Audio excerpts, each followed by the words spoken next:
Magandang hapon mga kabisdak. Meron lang ho tayong panoorin at pakinggan na hinanakit ng isang OFW sa Marcos admin na naiyak na umano siya dito sa mga bangag na namamahala sa ating gobyerno.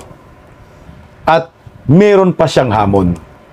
Alam niyo ho, ang mga OFW, malaki po ang inyong papel sa Republika ng Pilipinas at lalo na ho sa ating ipinaglalaban ngayon bilang isang mga ordinaryong Pilipino na tumutulig sa mga maling ginagawa ng Administrasyong Marcos. Malaki po ang inyong magagawa ho dito sa laban natin. Pakinggan po natin ang hinanakit ng isang OFW. Dinala namin yung Maisog, hakbang ng Maisog International sa Austria. Dahil kung saan yung Filipino communities dapat magkaroon ng isa. Para sabihin natin na mamulat ang ating mga kababayan sa mga nangyari sa ating Pilipinas, mahal na Pilipinas. So, sila po ay dapat kasama sa hakbang na ito para baguhin ang ating bayan na ngayon ay nasa kamay ng mga walang hiya, sa kamay ng mga bangag at sa mga kamay ng mga politiko na ang hangarin ay kanila lang sarili. Ang Maisog Istorya po ay kasama dito sa Maisog International at dapat hindi sila maiwan sa pakikibaka ng bayan.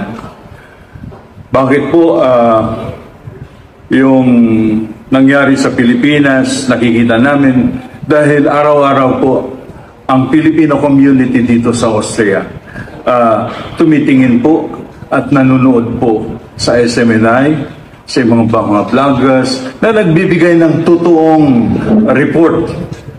Totoo po ang kanilang ginagawa, hindi katulad ng stream media. So, sa akin bilang chairman ng Maisog International, gagawin po namin na ang Maisog International ay buhay sa lahat ng mga bansa sa buong mundo, na when the Filipino communities are alive and concerned the present scenario of our beloved Philippines. Yan lang po at saka maraming salamat. Sana kayo nanonood ngayon sasama sa aming hanay para mabigyan natin ng kinabukasan ang ating bansa. Ngayon po, napaiyak po ako. Dahil ang nangyari ngayon sa atin, hindi mahal ang bigas, kundi gutom po ang problema ng ating sambayan ng Pilipinas. At ang bumubuhay lang po sa ating bansa, ang mga remittances namin. Lahat ng OFWs, lahat ng mga Pilipino migrant workers na nandito sa bansa. Dahil walang kwenta po ang nangyari sa atin. Wala pong mga negosyante. Dahil doon sa sinasabing baka mangyari ang gera sa West Philippine Sea. Dapat nating tingnan, dapat nating gawin ang dapat gawin para sa bayan. Dahil mahal natin ang bayang Pilipinas. Okay. Ayan po ang mensahe ng isang OFW. Alam nyo mga kababayan ko, yung mga OFW, saan man panig ng mundo, malaki ang inyong papel sa ipinaglalaban nating mga Pilipino. Yung pag-aakala ho siguro ng iba ay mga OFW kami, wala naman ho kami sa Pilipinas, ay hindi kami apektado kung ano ang nangyayari doon. Diyan po sila nagkakamali. Dahil narito rin ho ang inyong mga mahal sa buhay. Oo, hindi ho ninyo naranasan ang mga naranasan namin dito sa Pilipinas gaya ng sobrang mahal na bilihin, mahal ng presyo ng bigas, paglaganap ng krimen, paglaganap uli ng mga pulburon, na kurakot, walang kwentang gobyerno, pero apektado ho kayo diyan sa ibang bansa. Lalo na ho yung remittances ninyo. Magkukulang po yung inyong padala. Kahit na mataas ang palitan ng piso kontra dolyar, magiging useless din ho yan, yung padala ninyo, dahil mahal po ang mga presyo ng bilihin. Lahat po dito nagmahal, goods and services. Kaya malaki po ang papel ng mga OFW. At ang hamon nga ho ni Sir na dapat sumama po ang maraming Pilipino dito sa Hakbang Maisog. Dahil maliwanag po ang direksyon nating mga Pilipino ngayon na nagtutuligsa at nagkikriticize sa Marcos admin. Ang hinihingi ho natin transparency, accountability, peace and security. Murang bilihin, payapa na bansa.